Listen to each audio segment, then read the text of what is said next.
questions here.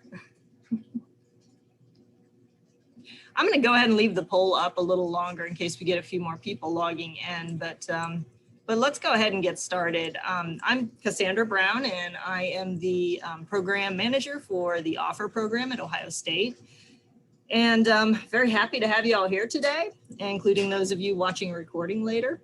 So just a couple quick reminders. We've got a small group, so I think I didn't check with Kate and Megan first, but are you guys okay with, I think you guys are okay with taking questions. In fact, that's kind of what we want here. So feel free to unmute yourself and ask a question. We'll open it up a little bit. And then also, if you're not comfortable with that, there is a little chat option near the bottom. You may have to hover over it to see it, but you can type a question in, and I'm happy to relay that to the speakers. If there's some noise, I might mute you during the presentation. You just need to click the little microphone that you see on your screen, or if you're calling in, you can unmute yourself using *6. So I think that's all I have as far as housekeeping. So I'm going to go ahead and introduce our speakers today. Kate Hansen is joining us from the Center for Rural Affairs, and she recently completed a great little educational guidebook on the crop insurance process and options available for organic growers. So I would definitely encourage you to check that out. It's a really nice looking publication, and she interviewed a lot of agents and growers to put that together. So a lot of good information in there, and we look forward to hearing some of that today from her. And we're also joined today by South Dakota crop insurance agent, Megan Vaith. And she works for Northbourne Organic Crop Insurance. I think I had that wrong on a few of the announcements. But we're very happy to have both of these guests with us today. And I will turn it over to them here and let them take it away. Whoops. Oh, I'm sharing the polling results real quick here, so you can see who we have in the audience. All right. Awesome. Thanks again for having us, Cassie. I think we're both excited to be here and kind of keep this casual and answer any questions, especially if you don't have crop insurance or you are transitioning and kind of want those first level kind of questions answered. We're, I think, happy to do that and talk through some of the big picture here. Really quickly, I'd like to show a little more of that guide that you mentioned on our website. So I'm going to share my screen and just give you a little sneak peek of it, and you can download it on your own time. Let's see here. All right, so I believe you're seeing the Center for Rural Affairs website. Is that okay? So this is what it looks like when you click that link, and you can just click the logo to get you to the PDF. But this is that guide. It's called Conversations from the Field, Crop Insurance for Organic Operations. And this is something we put together with a few partners, basically addressing the kind of big concern we were hearing from a lot of organic farmers that there wasn't a lot of content on this specific topic. There were maybe footnotes of, well, if you're organic, this is how it is, or a little section of a much bigger piece. And so this guide is really focused on that organic reader specifically and what their options are. And you'll see 14 really great folks on the cover here. One of them is Megan. pick on her a little bit. She was one of my interviewees. And this is a group of 7 crop insurance agents and 7 organic farmers across the Midwest. And so I spoke with each of them, did sort of an interview, each one on a different topic area. And then the guide is essentially a write-up of all of those interviews and as close as you can get kind of on paper to having that conversation yourself with that person. So if we look at the table of contents here, it'll give you a sense of what we discuss in the guide. With some of the agents, we talked about just what is multi-peril crop insurance, which is kind of the most commonly used crop insurance for grain operations. We talked about, what are endorsements, the options or the things you tack on to a policy. We talked about things like whole farm revenue protection, which is an option for crops that are a little harder to insure, and livestock as well. So this is kind of some of that content, and then the actual interviews, look like this. So it's a little bit about the agent or farmer, and then a lot of that content from our conversation, kind of a front and back page deal here. So that's the guide. We put a lot of work into it, and I really recommend you taking a look, and I'm sure we will discuss a lot of the content in here as well in the Q&A, but there you have it in a quick few second summary.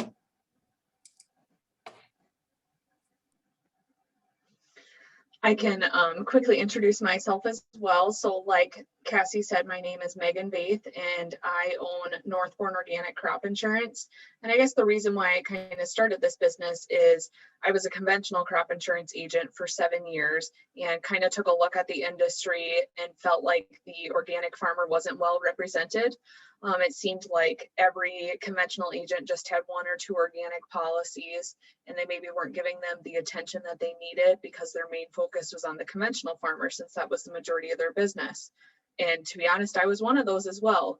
And so I just kind of looked at the industry and did some research and just felt like organic farmers needed a better resource, someone that was knowledgeable in the area and could advocate for them for future products that may be coming available through crop insurance. And so I created Northbourne Organic Crop Insurance so that organic farmers could have a resource.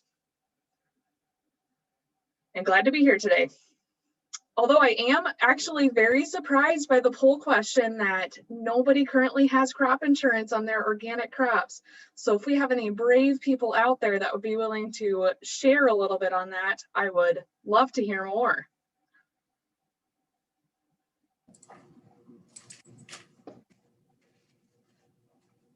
If anyone wants to speak up, they can unmute. If not, I'll pepper you guys with some questions. I'm curious about variability in the marketplace, geographically. As Megan said, there just aren't a lot of agents that deal in this specifically. Do you feel like that's changing maybe as there's more organic growers and there's a little more attention to this? And how do you see that playing out regionally? Are you asking me, Cassie? Either of you, yeah. I can say briefly, I'm aware of a handful of folks like Megan in largely Midwestern states that kind of have this specialization. On the coast, maybe, slightly different crops than what we're thinking about in the Midwest. There are some organic specialist agents, but I don't think it's super well known among farmers that really the main thing you need to be able to work with an agent is for them to be licensed in your state. So, if you find someone that does have a specialization, they're not right down the road, but you kind of click with them and they know a good amount about organic, that might be a better fit as opposed to working with someone that maybe doesn't have that specialization or isn't willing to do a little bit of research on your behalf. So it doesn't have to be the person right in town or down the road. It can actually be someone as long as they're licensed in your state. Yeah, I would completely agree. And I'm not just saying this because I'm in sales, but because organic farmers have different deadlines for like supplying your certificate to your crop insurance agent to get it certified as organic on your crop insurance policy, and just different deadlines and different advantages too that organic farmers have that aren't available to conventional farmers. And so I just think it's really important to have someone that understands that and is knowledgeable on that and can help you out. So if you can't find somebody that specializes in organic, but you are kind of interested in crop insurance for an organic crop, what, I think there's a lot of good stuff in this book that you can look at, but what would you say are the biggest things that you need to let your agent know or to talk about? I can start here, Megan, and maybe you can help me fill in the gaps of what I don't say or forget or I'm not aware of. So first, finding an agent is obviously critical. There is an online agent locator tool through USDA's Risk Management Agency on their website. I think if you Google literally agent locator, it should pop right up. That can help you find someone in your area. But kind of the better advice, at least from my perspective, is just to ask around, ask fellow farmers, who they're working with, if they like them. Usually they're pretty honest with their answers. And if the answer is that they don't like them, it might change soon. So just ask around. As far as what you want to discuss, the big date that we're looking at right now is March 15th. That's the sales closing date for most spring crops. And so that's the date by which you have to basically have your policy settled and figured out. There are still steps later on in the year, but that's the sales closing date that everyone's kind of thinking about right now. And I believe, Megan, that would be decisions like your coverage level between 50 to 85% coverage.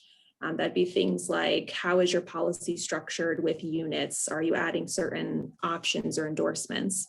So a lot of that the agent probably will already know, but there are a few that we'll probably talk about in a minute that organic folks might want to be especially aware of and might have to bring to the agent themselves if the agent isn't as aware of them.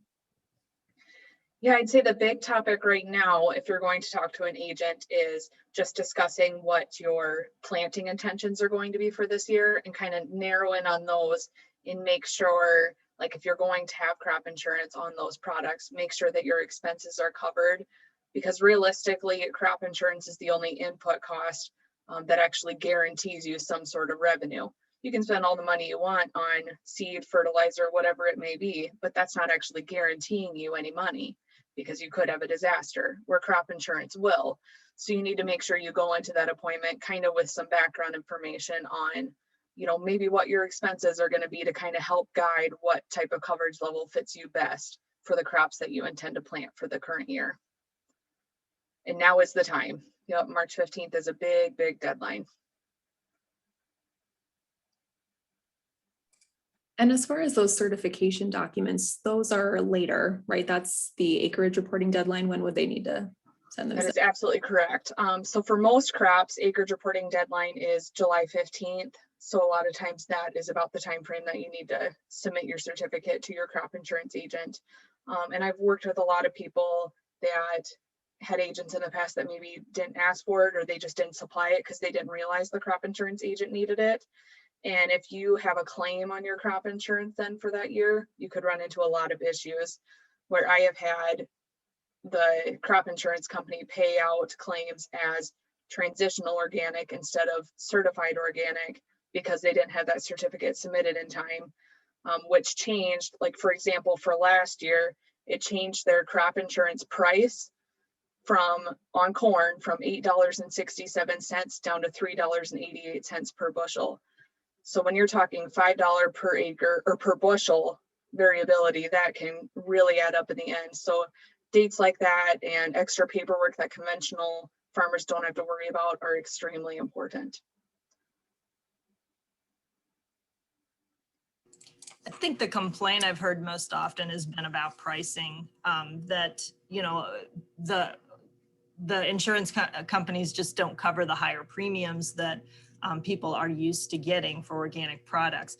But I understand that's changed. And that there's also some options available to organic growers to get some contract prices that are maybe a little more close to what they're getting regionally. So I'm hoping you can spend some time just kind of briefly going over those changes. Yeah, I can give kind of a brief overview here and then maybe we can fill in. The crop insurance options for organic have changed quite a lot in just the past 10 years.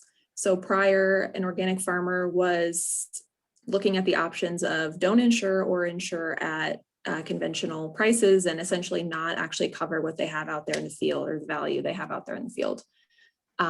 Now over 70 certified organic crops are eligible for these higher organic prices, which are called organic price elections, I believe. And so that is something built into the policy when they're calculating, for example, the entire revenue that you're going to insure. That dollar amount is higher for the organic crops as long as they're certified organic. So that's kind of built into the policy and it mirrors what a conventional policy would look like. You're just plugging in a different dollar amount. And then as you mentioned, there's also this option of contract pricing, which is where if you have a contract set, you can insure those crops at the contract price up to a certain a cap basically.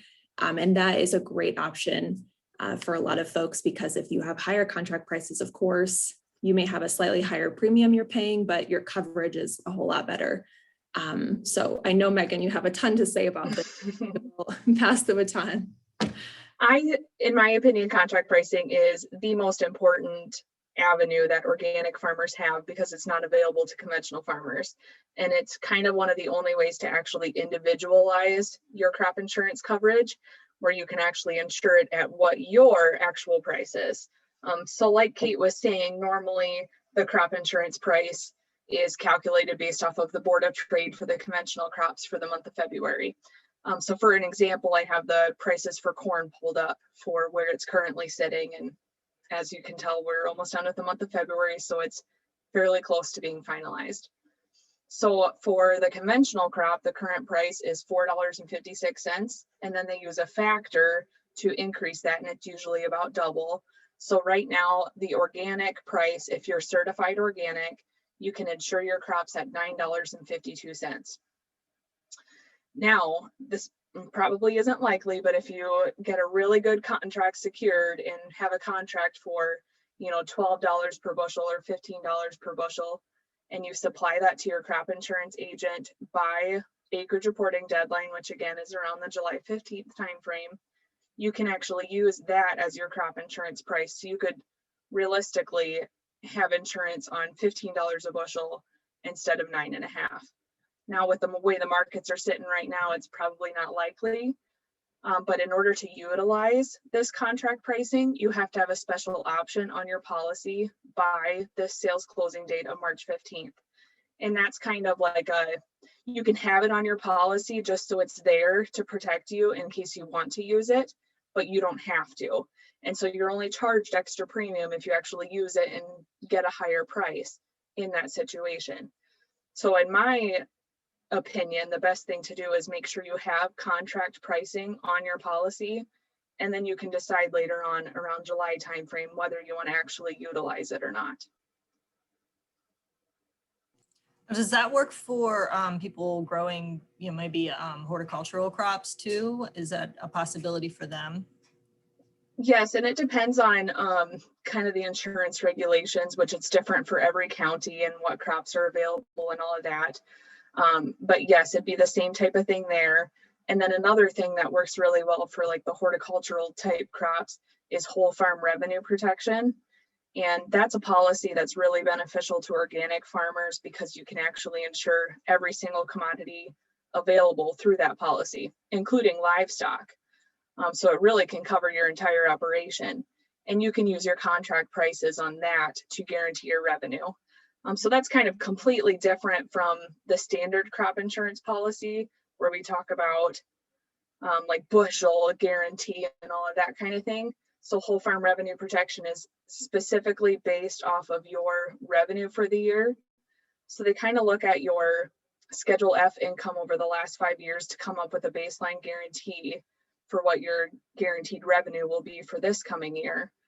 And then after you're done filing taxes, so it's kind of a long policy because it follows the tax season, they look at where you came in for revenue for the year to see whether you trigger a claim or not. So you can kind of have every single commodity on there that you have on your operation, and then you can utilize your crop insurance price or your contract price, depending on what works best for you. And I think one more thing to add about the contract pricing is that's available for certified organic and transitioning crops. And so if you have a contract during your transition years, maybe for something non-GMO, and that might help you kind of bridge that few year period, that also can be helpful.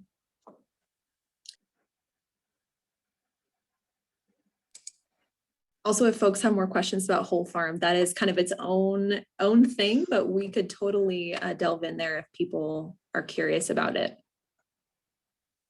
Yes, I completely agree. I'd be curious if the reason why people don't have crop insurance is because they don't feel like it fits the crops that they farm on their operation. Because if that's the case, whole farm revenue protection might be an avenue for you, or I mean, there's a number of options. It's a nice option. I mean, organic farmers tend to be more diversified, and I mean, that seems like a good way to go, or at least a good possibility. Those of you on the call, if you have any questions, please feel free to unmute and ask, or put it in the chat, and we can kind of direct this conversation the way you want it to go. I'd be curious in hearing, why you don't, or, what considerations you've thought of. Oh, go ahead, Denise. Hi, everybody. So I'm a service provider, but I'm curious about with the organic producers and maybe not having crop insurance, if anything has to do with just the size, like the scale of operations, because they do definitely tend to be diversified, like Cassie said, but also there's a lot that are just small. I mean, like they produce a ton in a small area. I'm just wondering if there's observations with size of operation. I mean, I've got folks that are doing their thing on, less than a half acre, sometimes less than a quarter, and doing great stuff. But I am curious about the size factor. Yeah, I think if you're talking about diversified operations, if it's that small, a lot of folks will tell you, first, there aren't that many great options for them. Whole farm is a pretty new option and it was designed for that purpose, but historically there have not been nearly as robust options as for row crops, for example. But also for a lot of folks, their diversification is kind of built-in risk management, and that's how they see it. And for them personally, it's just not crop insurance that's going to be the tool they use for risk management. If they have a CSA or something like that, they're just in a kind of different ball game, and that's a choice they make. But I agree, a lot of those folks I know also aren't using crop insurance. I completely agree. There's actually quite a few research projects out there that you can find online that talk about this exact same thing. They just don't feel like, crop insurance is the right fit for them. It maybe is more work than it's worth on the amount of acres that they farm. Whole farm revenue protection is actually still a pilot program, so it's fairly new. And a lot of agents don't talk about it. So maybe a lot of people don't know about it, or that it exists, or just don't want to deal with it because it can be a lot of paperwork as well. And that's okay. That crop insurance isn't a great fit for everybody. If you are doing great, just diversifying your operation and you've been able to make a go of it, that is absolutely fine. Also with the whole farm, we're kind of talking about two options you have here. So one is just strictly having that whole farm revenue protection. That's your crop insurance, period. It's on all your revenue. The other is kind of layering that with the more traditional multi-peril. So for example, there's a farmer here in central Iowa that has corn, beans, and then a few small grains in his rotation that were harder for him to insure in this area. And so he actually had both. So he had multi-peril on the corn and beans. And then he also had a whole farm policy kind of covering the rest, or helping him cover the rest. And Megan, you'd be better at explaining how that all works. But you can kind of layer them and then they interact with each other if you do have a claim. Yeah, that's a really nice way to make sure you're fully covered on everything, because then you still have your, standard traditional crop insurance on like your corn and soybeans, or your main crops in your operation that actually have insurable acres within that county. And then like she's saying, if you layer on top of it and have the whole farm revenue protection as well, that will cover your small grains or whatever side crop you have that you can't get your traditional crop insurance on. And then because you have revenue protection on some of those main crops, it cheapens up the premium quite a bit, because you're actually only insuring the full liability within those specialty crops, since you already have coverage on your corn and beans under revenue protection. So it makes it a pretty affordable option to make sure that your entire operation is at least covered in some sort. I will quickly do a promotion for the Center for Rural Affairs that we have a fact sheet on.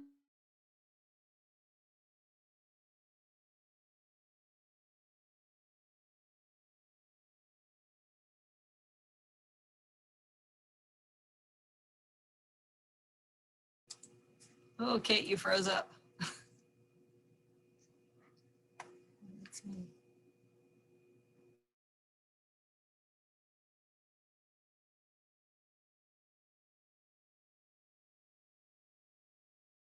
explicitly. Josh, who's one of the agents, and Megan also talked about it. But then also on our website, and I can put this link in as well, but under farm finances here, crop insurance resources, we have a ton of webinars that we've done over the years, publications, and then also fact sheets. And so we have this pretty great big picture fact sheet on whole farm. So if you kind of want the basics and a quick overview, I'll pop this link in the chat as well. But this is a good place to start on that.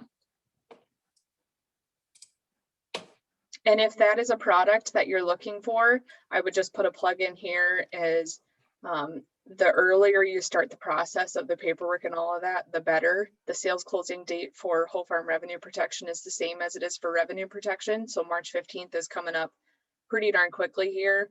It takes time to gather your tax returns over the last 5 years and fill out all the paperwork necessary, because you'll need a farm inventory report and just a lot of paperwork involved. So time is of the essence. If it's a product you're looking at purchasing for this year, it's time to start having that conversation with an agent. Jacob, I noticed you were maybe trying to ask a question earlier.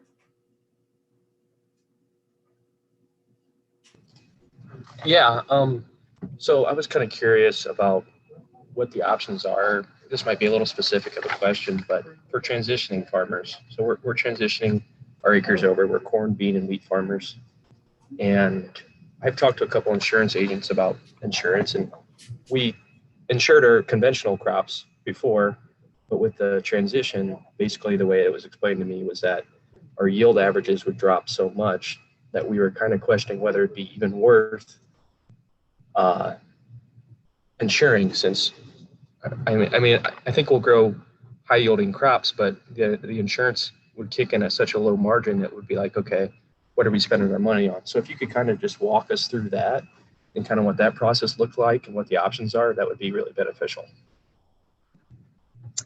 Absolutely. I think the transition years can be pretty tough, exactly like you're saying, where you get the yield doc where they start classifying you with organic yields, but you also get the conventional price rather than the certified organic price as far as crop insurance standards. So it seems like your guarantee is quite a bit lower than it would be, you know, whether you were either conventional or certified organic. So that time frame in there is pretty tricky and tough. I actually work with a lot of producers that feel that they need to, you know, have higher insurance during those transition years because the insurance isn't great, and they just are worried that something's going to go wrong on their operation and want to make sure that they're fully covered.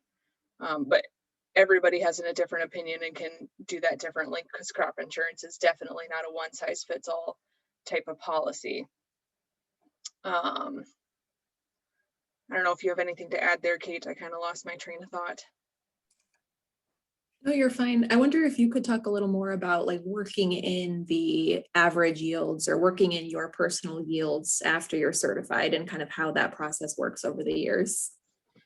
Yeah, so I don't know how familiar some of you guys are with crop insurance, but you need 4 years of average or history to average together to come up with your guarantee. So the transition years are tough because you don't have 4 years during the transition. So once you actually are certified organic, as time goes on, that will increase your yields. At the same time, on your transition years, when you're doing multiple different fields, you can kind of use that history over time, because a lot of organic farmers transition slowly. They don't just transition their entire operation at once. So you might be transitioning different fields at different times and have a 10-year plan. So once you get those 4 years of transition actual history in there, you can actually use those yields rather than the T yields that they plug in there right to begin with.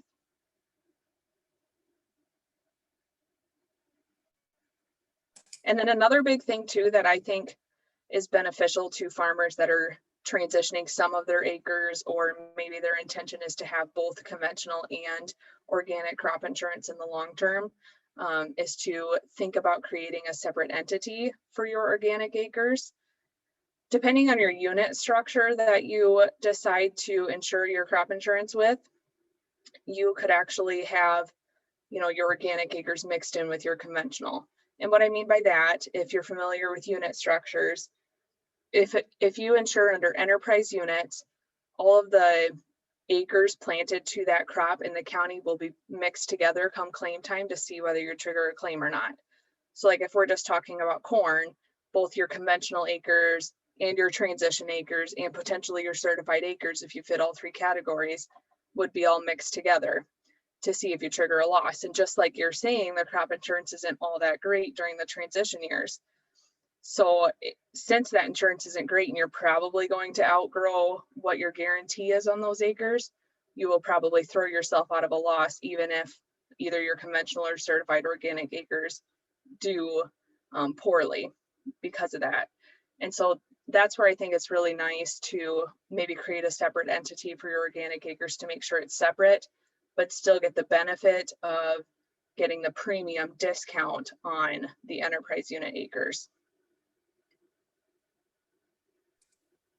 Yeah, and I would just reiterate, so the units, like Megan said, are how your policy is structured, how they're actually looking at the policy. And that's something that in this project came up a lot, that maybe organic farmers should be thinking about their units a little more. And even though there is the sort of more affordable option with enterprise units that's looking at the whole, kind of the biggest picture available, having those smaller units might help kind of account for some variability there. If you have one field that does well, one field that doesn't, and they kind of balance, or not balance, but they offset each other, right? So that is something expressed in this guide, that might be something you do want to talk to your agent about, is what units am I using? What do the numbers look like if I do have a loss? Because it might surprise you if you don't trigger a claim in a year that you do have some loss. Another thing I should mention too is crop insurance is all based on like per crop per county. And so you have to insure every acre that you plant to that crop in that county as long as it's on your policy. So we'll just go back to corn since that's the main crop. If you have both transitional acres and conventional acres and you plant both of those to corn, some acres, you have to insure them both. So you don't really get the option to just not insure your transition acres unless you have it set up under a separate entity. So that's kind of a downside to it too, is you don't really get too many options when it comes to that.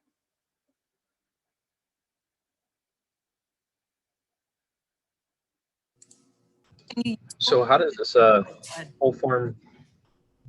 whole farm revenue stuff work into that then? Is that something that's an option for transitional farmers, or Yeah, could it's that an help option. the gap there?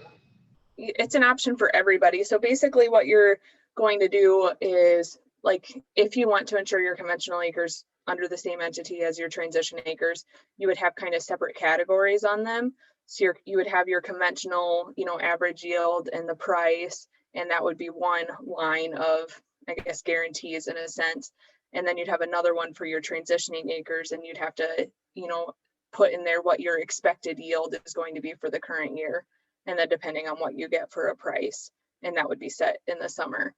But they can be set as separate lines throughout the entire policy. So that is definitely a way to have insurance on it as well.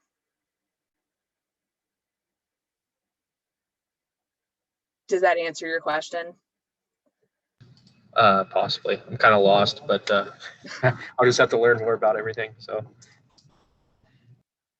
it can be a complicated policy. The gist of it is you can insure anything and everything under it, and you can have different categories under it as well. So like you can have your conventional, your transitional, your certified organic all listed separately, so you don't have to use the same yield or the same prices for all of the three of those categories.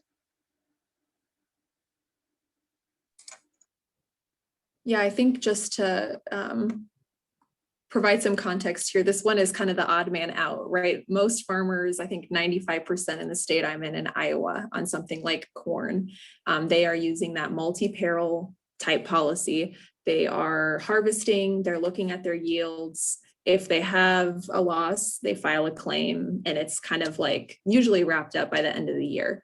This one, like I said, is kind of its own animal, and it's based on those tax records that Megan mentioned. So it's a dollar amount that you're insuring, which is slightly different than how even revenue is insured in the more traditional type policies. So whole farm is really its own thing. Yes, and where under the traditional crop insurance, you're used to getting paid out in the fall after you harvest the grain and see what your bushels are coming in at. Under the whole farm revenue protection, you probably will not get paid out until the following summer, because they'll have to look at the tax returns to fill out all of the loss paperwork and really to see if you even trigger a loss for that year or not. So is the whole farm then more of a response to those diversified operations or things that aren't the traditional commodity crops? So like we've referenced corn a whole bunch, but those folks that are, they don't touch corn, they do all sorts of other things. But is this kind of a response to realizing that there's a need outside of the commodities? Absolutely. Yeah, I can say my organization, the Center for Rural Affairs, was part of the kind of early talks about this program with a few other partners, and it was to address that concern of what does everyone else do? The options just are not there. So that is why it was created. And like Megan said, it's still a pilot program. So there are changes being made more frequently to it, and they're kind of, to be quite honest, kind of working out some of the kinks a little bit on the ground. But that is absolutely why it was created.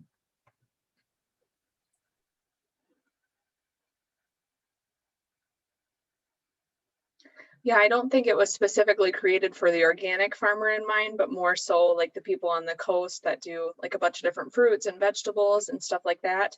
But it seems to fit really nicely for the organic farmer as well, because obviously we are very well diversified as well. Yeah, thanks. I should clarify. It's absolutely created too for organic and just crops or anything that was harder to insure with what the system was prior. So right now, if you look at whole farm nationwide, the highest insured crop by dollar amount is apples. And so there's a lot, a bit west of us on the sort of West Coast, there's a good amount of apple coverage over there. And I think in the Midwest, it's a little slower to be kind of growing.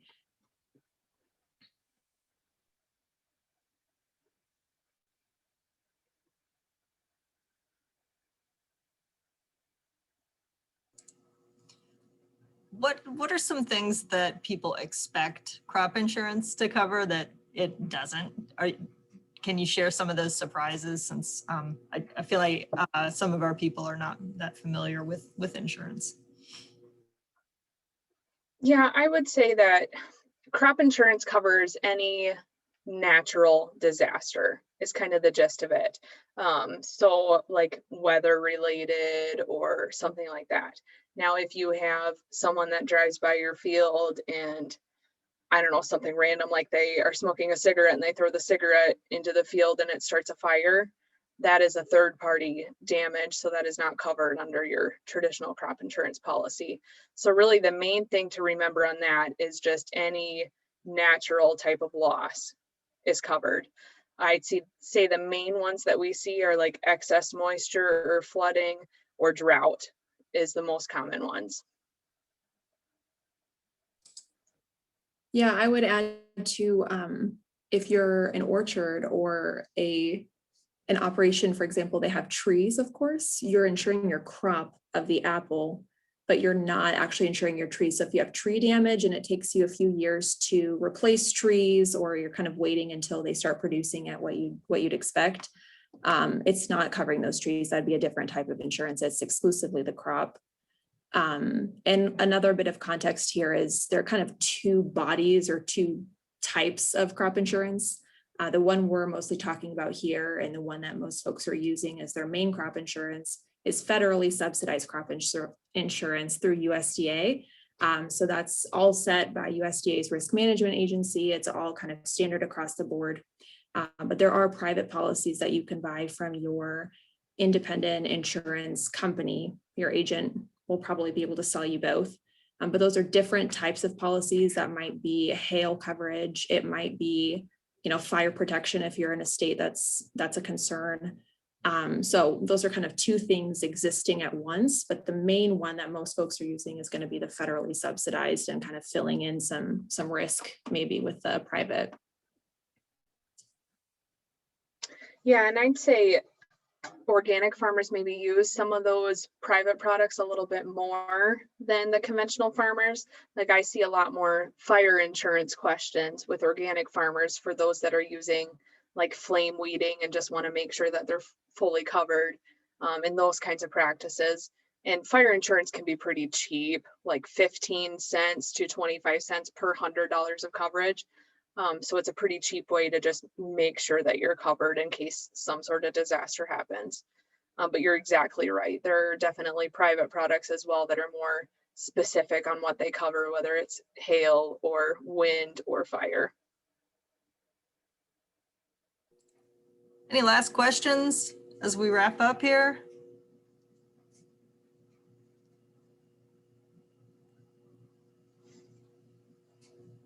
Going once, going twice. Well, thank you so much, ladies, for joining us, and for all of you, and then the great questions we had here.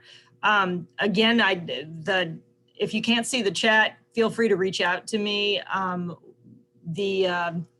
That crop publication and the fact sheets that Kate shared are just really nice resources if you're dipping your foot into this. And if you have some more questions, I'm sure you can follow up with one of these speakers too. Yeah, if you have any questions for me, at least you can email kate@cfra.org. I'll put it in the chat too. And I have, just out of view of my camera, I have a huge stack of these guides that got printed. So if you want a hard copy, let me know and I can send you one. A little harder to get copies out these days. And I just put my contact information in the chat as well. So feel free to reach out if there's any questions. As far as crop insurance goes, there is no silly question. Everything's on the table. Definitely agree there. What's the strangest question you've ever had? Oh gosh. I don't even know. You're putting me on the spot now. Well, you'll think of something great tonight. Yeah. I mainly the questions that I get are like, well, I heard about this crop. What can I do for options for insurance on it? So the main one that I've had discussions on lately is Kernza, which is becoming a more and more popular product, but still not very many people know about it.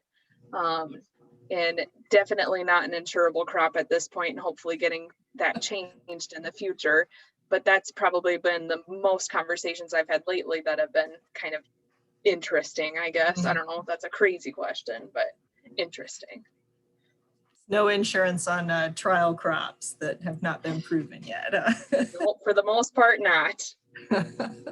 We're doing some Kernza trials here in Ohio, so that's. Oh, really? Well, whole farm revenue protection is kind of your only option there. Nice. Kate, anything to add?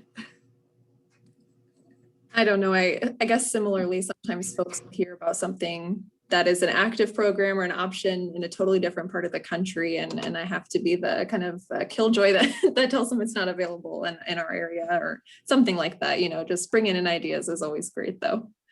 Yep. All right. Well, thank you very much, and thanks to everyone who joined us today. And I will try to get this posted on the website, so that people can watch it if they weren't able to join us live. And next week, we've got a session on beneficial insects and how to attract them. So I hope to see some of you back for that. And thank you again, Kate and Megan. Thanks for having us. Yep, Yeah, thank you so much.